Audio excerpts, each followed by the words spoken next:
Welcome to the Deep Dive. Today we're doing our special AI Daily Deep Dive segment. And here's something interesting, the research for today, pulling together these top stories, all done by AI. Our mission is to unpack the top 5 AI news stories making waves today, Friday, July 25th, 2025. We want to give you a quick but thorough understanding of what's happening right now. Okay, let's jump in. Yeah, things are moving incredibly fast. And our first story really hits that home. It's Mike Elgan's piece on AI slop eating the world. AI slop. Okay, what does he mean by that? He's talking about, well, the huge rapid spread of pretty low-value machine-made stuff, images, text, music, even product reviews, all flooding digital spaces. Okay, so like junk content but AI generated. How's that affecting things like search? Are search engines coping? Well, they're trying. DuckDuckGo actually added an AI images.show toggle. And Kagi, it's filtering by downranking sites heavy on AI stuff. And trust. You mentioned reviews. Oh, definitely. Trust is eroding. AI-generated user reviews apparently tripled last year. You can buy them for like $2. Sometimes they even forget to remove tails like, I'm sorry, but as an AI language model. Wow. That's blatant. Yeah. And it's hitting creative fields, too. Think Blaze Foley AI tracks popping up on Spotify.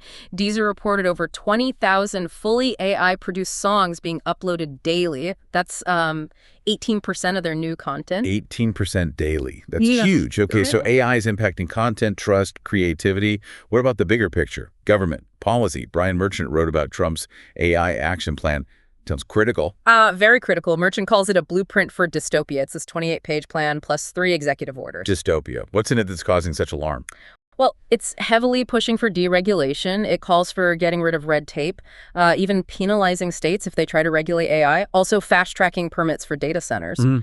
Anything else? Yeah. It also proposes removing terms like diversity or climate change from federal AI frameworks, calling them biased.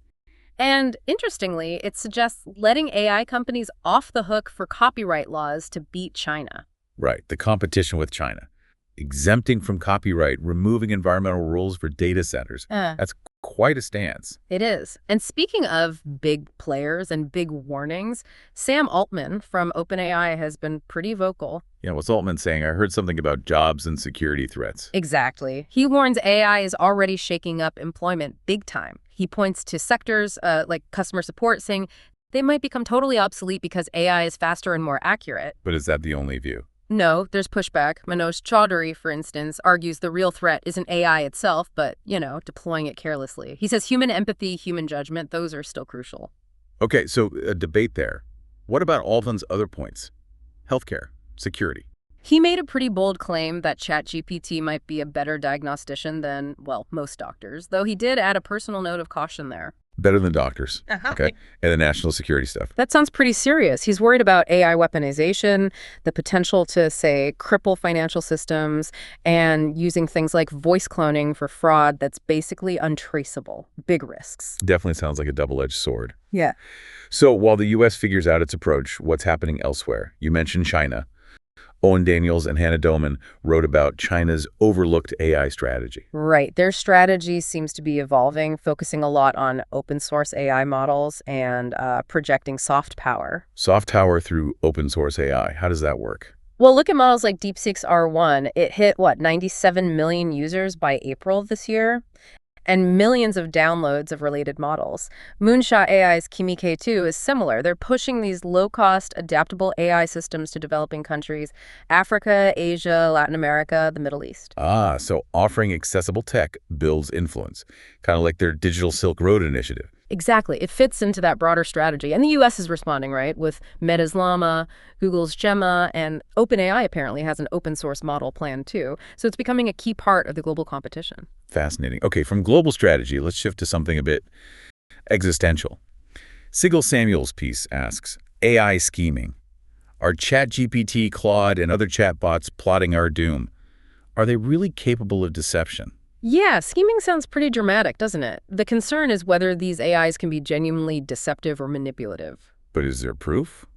Or are we just seeing human traits where there aren't any? Well, that's the counterargument. Christopher Summerfield's team, for example, thinks these fears are based on pretty flawed evidence, maybe some wishful thinking or anthropomorphism. They compare it to that old research on ape communication in the 60s and 70s, like with Washoe or Coco. Where ambiguous behavior was maybe read as more human-like than it was? Precisely. Summerfield argues these AI systems are likely just responding to patterns, optimizing based on their training data, not, hatching devious plans with actual strategic intent. So the takeaway is, we need better science. Less jumping to conclusions. Essentially, yes, we need rigorous studies, not just picking anecdotes that fit a scary narrative. Understand what the AI is doing and not what we fear it might be plotting. That's crucial for sensible regulation. Makes sense. Wow, okay. What a tour through the AI landscape today. We've gone from AI slop filling the internet to global power plays, deregulation debates, job fears, and even the question of AI scheming. It really leaves you thinking, doesn't it? And maybe a question for you listening. As AI generates more and more content, even analyses like this one, how will you start figuring out what's authentic? What's the real intent behind the information you see? Something to chew on. Until next time, keep digging into the details.